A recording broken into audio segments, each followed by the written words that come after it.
For several years, Winston had suffered from depression. The reason was simple: disappointment with life. After graduating from university, Winston had imagined a very different future for himself. He dreamed of a good job, a high salary, and a successful career. But as soon as he entered the workforce, he was forced to take off his rose-colored glasses and face reality. To make matters worse, the job brought him no satisfaction at all. It was stressful, exhausting, and emotionally draining. Constant pressure and anxiety eventually took their toll. Like many of his co-workers, Winston started smoking to calm his nerves. That was the first consequence. The second consequence came quickly after. Drinking several bottles of alcohol every evening became part of his daily routine, and all of it eventually led to the third consequence: depression. At first, it was just a constant feeling of sadness. Then came the loss of interest in life itself. And finally, thoughts of suicide. Many times Winston tried to speak about his desire to end his life with relatives, friends, and co-workers.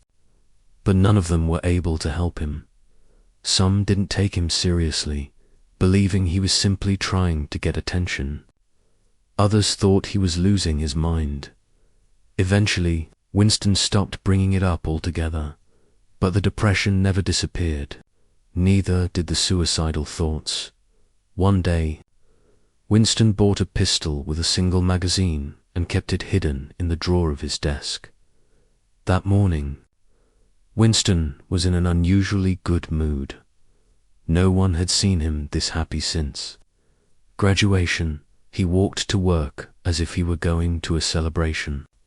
Along the way, he greeted strangers, smiled, and was unusually polite to everyone around him at work. His behavior surprised people even more. At one point, he approached one of his co-workers, Thomas. "I'm sorry, for what?" Thomas asked, confused. He had no idea what Winston could possibly be apologizing for everything. Winston replied quietly before walking away to his office. Winston's office had always been a disaster. Papers everywhere, dust covering shelves and furniture. He had never cared enough to clean it. But today was different. Out of nowhere, Winston decided to organize everything. His secretary, helping him clean, looked at him curiously. "What's gotten into you?" she asked. "You've never cleaned this office in all these years." "I'm fine," Winston answered while wiping dust from the ceiling. "I just want there to finally be some order here. And honestly, you're not acting like yourself today," she added. Adjusting her round glasses, Winston didn't know what to say to that, so he said nothing.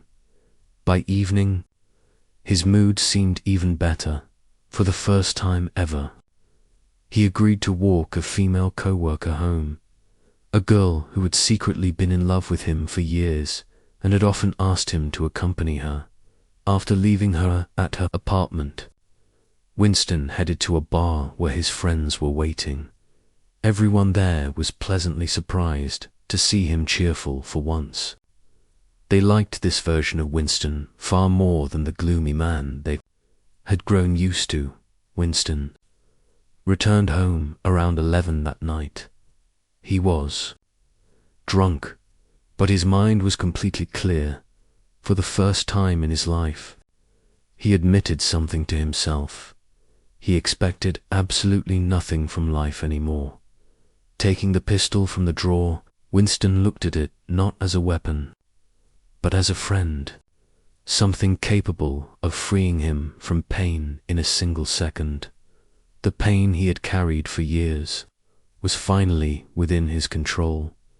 It was the pain of disappointment, the pain of a life that never became what he hoped it would be, wanting only for the pain to stop. Winston pressed the barrel against his head. He pulled the trigger. His body collapsed onto the floor. Winston was dead.